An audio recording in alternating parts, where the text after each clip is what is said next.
lived a man of boast and pride. He boasts on his CB with his voice so loud and wide.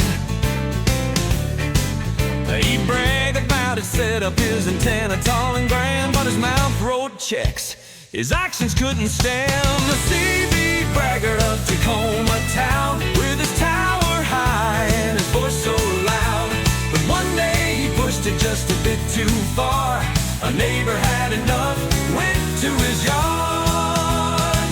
This man on Channel 17, he'd always have the floor, talking about his directional beam like he was the radio's lord.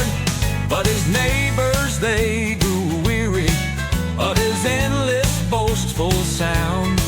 So one brave soul decided to bring that tower down. Oh, the CB braggart of Tacoma town, with his tower high and his voice so loud. One day he pushed it just a bit too far. A neighbor had enough, went to his yard.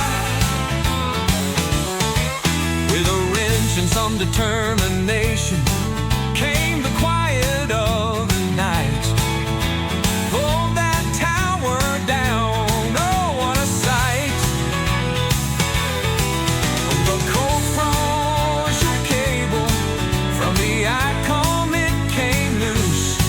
No more static, no more noise, just peaceful peace. Next morning our braggart, he woke up with quite a shock.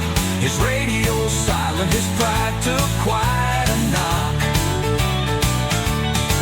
He learned a lesson about humility in a way he'd never planned. Sometimes silence is golden when you're the loudest in the land. Oh, the CB braggart of Tacoma town, once with his tower high and his voice so loud.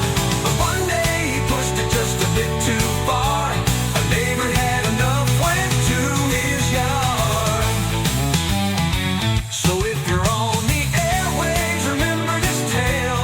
Don't let your pride become your sail, for the winds of change can bring you down from the tallest tower to the quiet